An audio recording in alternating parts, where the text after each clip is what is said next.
ये कहानी बहुत ही डरावनी है। कुछ साल पहले की बात है। एक हवेली पूरी तरह से बंद पड़ी थी। उस हवेली में भूतों का साया आ गया था। वैसे तो भूतों का कोई आकार नहीं होता था, ना ही कोई आकृति होती है। वह किसी भी शरीर में जाकर उसका रूप उसी के अनुरूप बदल जाते हैं। ये हवेली बहुत साल पहले ही बंद कर दी गई थी।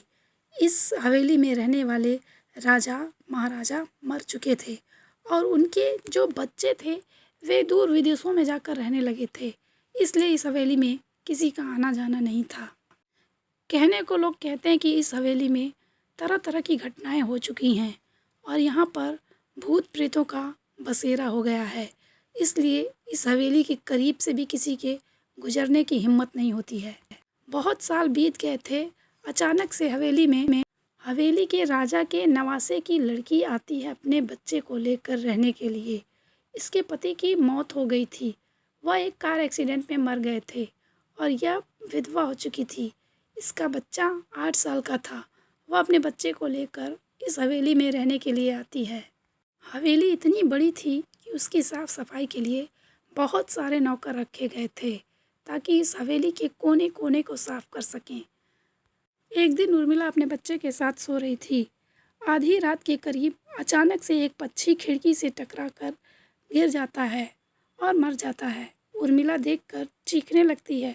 वह जल्दी से लाइट चालू करती है तो देखती है कि खिड़की से एक पक्षी टकरा कर लटका हुआ है और उसके शरीर से टप टप खून टपक रहा था। यह सब देखना बहुत ही भयावह था। फिर भी वह अपने बच्चे को उठाना नहीं चाहती थी। वह हिम्मत करके आती है और उस पक्षी को उठाकर खिड़की से बाहर फेंक देती है और पर सोचती है कि कहीं यह किसी की शरारत तो नहीं। वह अगले दिन सुबह को सभी नौकरों को बुलाकर उन सब से पूछती है कि रात को मेरे कमरे में एक पक्षी आया और खिड़की से टकरा कर गिर गया। यह तो अचानक से नहीं हो सकता है कि कोई पक्षी अपने आप टकरा कर गिर जाए। तुम में से किसने यह शरारत की है? तो नौकरों ने बोला कि हमने किसी पक्षी को बाहर खिड़की के पास नहीं देखा मैडम, आप भी चलकर देख लीजिए। वह जाकर देखती तो वहाँ पर पक्षी तो दूर, उसका एक खून भी नहीं था, ना उसका एक तिनका। वह एकदम सोच में पड़ जाती है कि मैंने तो रात को ही यहीं पर पक्षी फेंका था। फिर वह सोचती है खैर जाने दो। वह कमरे में अपने बच्चे के साथ बैठकर टीवी देख रही थी। तभी किसी के चिल्लाने की आवाज़ आती है। एक नौकर ऊपर छत से कूदकर अपनी जान दे देता है। सभी चिल्लाकर उर्मिला को बुलाते हैं।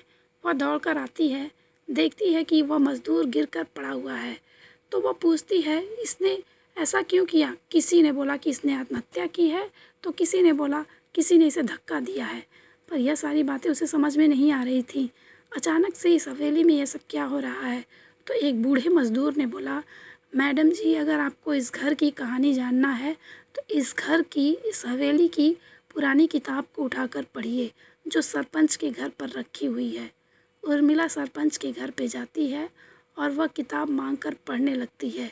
उसमें लिखा था कि बहुत साल पहले इस हवेली में एक नौकर नौकरानी के बीच बहुत ही अटूट प्रेम हो गया था और एक दिन रानी का हार चोरी हो जाता है और उसका इल्ज़ाम उस नौकरानी के ऊपर आ जाता है।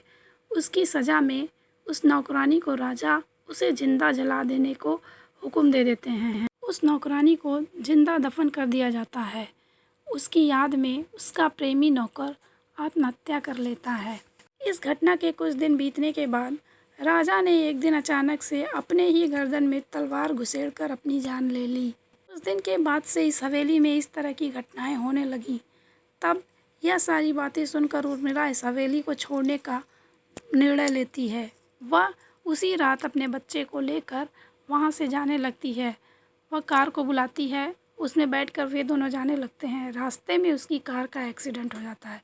कार पलट जाती है पर दोनों सेफ बच जाते हैं। वह रास्ते में खड़े होकर किसी गाड़ी का इंतज़ार करने लगती है। तभी सामने से एक कार आती हुई दिखाई देती है और वह उसे हाथ मारकर बुलाती है उसमें बैठने के लिए। वह देखती है कि उसमें एक पुलिस ऑफिसर बैठा था। वह गाड़ी रोक देता है। वह उसे देखकर खुश होती है, उसे सारी कहानी बता देती है और वे दोनों उसमें बैठ जाते हैं। और वे दोनों वहाँ से जैसे ही जाते हैं, अचानक से सामने उस कार के एक बूढ़ा आदमी खड़ा होकर वह भी गाड़ी को रोकने की कोशिश कर रहा था, पर वह अचानक से गिर जाता है और बेहोश हो जाता है। पुलिस ऑफिसर उठकर उसे गोद में उठाकर अपनी कार में पीछे की सीट पर बैठा देता है, हॉस्पिटल ले जाने लगता है। अचानक से बूढ़े आदमी का हाथ पुलिस वाले के गर्दन पर पड़ जाता है और वह उसका गला दबाने लगता है। पुलिस ऑफिसर एकदम से तड़फड़ाने लगता है। यह सब देखकर उर्मिला एकदम डर जाती है। वह कार रोकने के लिए कहती है, ऑफिसर ब्रेक लगाता है, गाड़ी रुक जाती है और वह अपनी गन निकालकर बूढ़े आदमी के सर पर मार देता है, पर वह उससे कुछ भी फर्क नहीं होता। वे दोनों समझ जाते हैं कि यह एक भूत है। उर्मिला कार से अपने बच्चे को लेकर निकाल कर भागने लगती है। वह पुलिस ऑफिसर किसी तरह उस भूत वाले से अपनी जान छुड़ाकर वह भी निकल कर भागता है।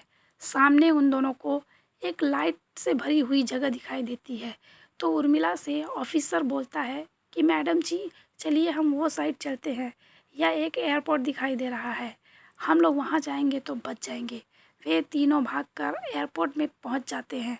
जैसे ही एयरपोर्ट में पहुँचते हैं तो उन लोगों को सुकून मिलता है, उनकी जान बच जाती है, वे पूरी तरह से सेफ हो जाते हैं। वे तीनों तो बच जाते हैं, पर हवेली में भूतों का अब भी बसेरा बना हुआ है। जानने के लिए हमारी अगली कहानी को ज़रूर सुनिएगा। कहानी अच्छी लगी तो लाइक, कमेंट और सब्सक्राइब कीजिएगा।